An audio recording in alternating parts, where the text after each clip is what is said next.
Hi everyone. We at Psych2Go would love to thank you for making us a digital family of more than 2 million. It's with your continued support that we're able to bring you new content regularly. Our mission is to help everyone become more self-aware of the various psychological factors that affect our lives. One such factor that we hear about on a daily basis is anxiety, but it's important to know when it's anxiety only and when it's become something more. So let's find out. Anxiety, in general, is our normal reaction to stress. In fact, it can be a good thing. Anxiety motivates you to accomplish your assignments, to study harder for a test, and it can warn you when you're in a dangerous situation. It informs you to be extra vigilant about your environment, to fight or flee. Generalized anxiety disorder, or GAD, on the other hand, is a full-fledged anxiety disorder that involves intense and excessive anxiety as a key factor, along with other debilitating symptoms. Differentiating between normal anxiety and generalized anxiety disorder, or GAD, can be tricky. How do you know, especially if you're a little more anxious than others, whether or not your anxiety is significant enough to qualify as a disorder? So let's begin with an introduction to the main concepts revolving around the two. 1. Normal anxiety is more of a friend than a foe. According to the Anxiety and Depression Association of America, anxiety is a normal and often healthy emotion, which is characterized by feelings of tension, worried thoughts, and physical changes like increased blood pressure. When we face potentially harmful or worrying triggers, feelings of anxiety are not only normal, but necessary for survival. Since the earliest days, the approach of predators and incoming danger set off alarms in the body and allowed evasive action. These alarms were in the form of a raised heartbeat, sweating, and increased sensitivity to surroundings.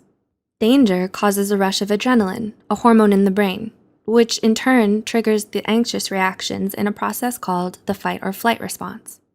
This prepares humans to physically confront or flee any potential threats to safety. All these are classic characteristics of normal anxiety. Such traits came in handy for our predecessors, but we don't have to be in a constant state of fight or flight anymore. So running from larger animals is a less pressing concern in present times than it would have been for early humans. Anxieties now revolve around work, money, family life, health, and other crucial issues that demand a person's attention without necessarily requiring the fight or flight reaction. The nervous feeling before an important life event or during a difficult situation is a natural echo of the original fight or flight reaction. It can still be essential to survival. Anxiety about being hit by a car when crossing the street, for example, means that a person will instinctively look both ways to avoid danger. When the duration or severity of an anxious feeling is out of proportion to the original trigger or stressor, physical symptoms such as increased blood pressure and nausea may also develop. These responses are what move normal anxiety beyond into GAD. Generalized anxiety disorder, GAD, is when the trouble starts. Generalized anxiety disorder involves persistent and excessive worry that interferes with daily activities. People with symptoms of GAD tend to always expect disaster and can't stop worrying about health, money, family, work, or school. In people with GAD, the worry is often unrealistic or out of proportion from the situation. Daily life becomes a constant state of worry, fear, and dread.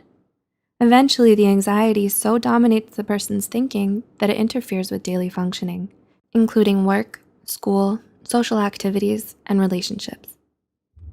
There are several key differences that make them distinguishable. Here are a few ways you can tell the two apart. 1. Presence of a stressor. Usually, normal anxiety occurs in response to a stressor, such as an exam, an upcoming interview, a fight with a friend, or a new job.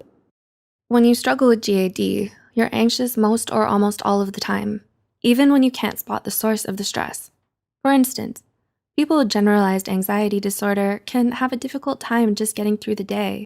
Even seemingly small responsibilities like paying the bills make them feel anxious. 2. Intensity and length.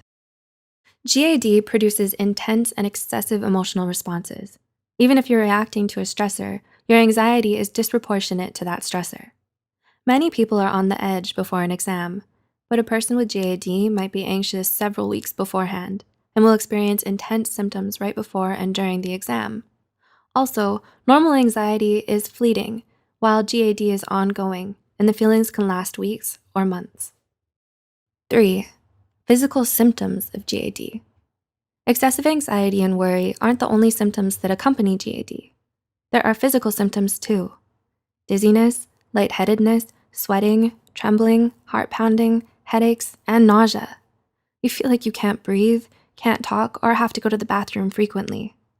People with GAD also report feeling detachment and disconnected from reality. They feel like they can't think straight and have difficulty concentrating.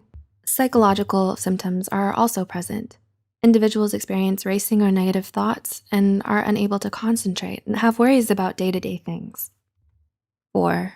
Impairment. When you struggle with GAD, it affects your entire life.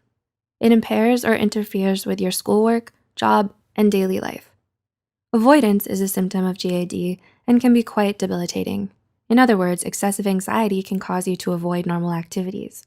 You might skip class, miss a test, stop going to work, procrastinate grocery shopping, or avoid anything that makes you feel anxious. And 5, no control. Most people can reduce and control their anxiety through a variety of coping techniques and the ability to calm oneself. However, people with GAD have significant difficulty finding relaxation, calm, and time away from their worries. If you have more difficulty than other people you know in controlling your anxiety, it may be more than normal anxiety. Did you often find yourself confused about these two conditions? Do these factors make it easier to differentiate between the two? Do let us know in the comments below. If you're struggling with overwhelming anxiety and you can relate to some of these factors, don't hesitate to seek help from a mental health professional and subsequent treatment. Also, remember to share this video with someone you think might benefit from these as well. Don't forget to click the like button and subscribe for more content. As always, thanks for watching.